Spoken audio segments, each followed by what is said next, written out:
नमस्कार मित्रांनो, स्वागत करतो तुमचं माझ्या ब्लॉग्समध्ये। तर मित्रांनो, आज आम्ही मोटर चालू करण्यासाठी तलावावर आलो होतो। तर मित्रांनो, मध्येच रस्त्यात येता येता तुम्हाला दिसलं की दाखवू तुम्हाला काहीतरी। तर मित्रांनो, हे पहा तुम्ही, आमच्या गावाकडे जे मोहा आहेत ते पडायला खूप आता भर आलेला आहे।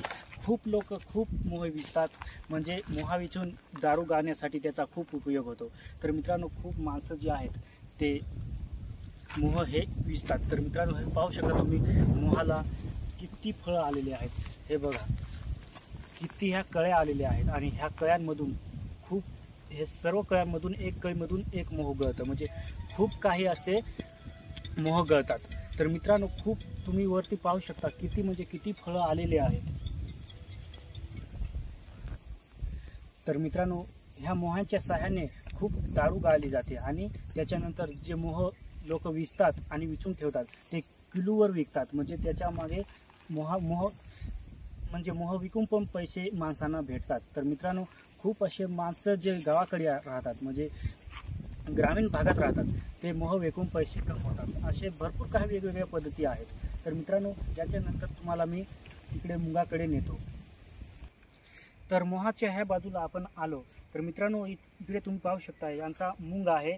एकदम चांगल्या पद्धतीने पहिल्याच वर्षी केला, पण एकदम चांगल्या पद्धतीने त्यांनी मुंग वाढवला, म्हणजे त्यांना जास्त माहिती नसताना सुद्धा त्यांनी त्यांचा मुंग एकदम चांगल्या पद्धतीने उगून निघाला आणि एकदम चांगल्या पद्धतीने वाढला पण।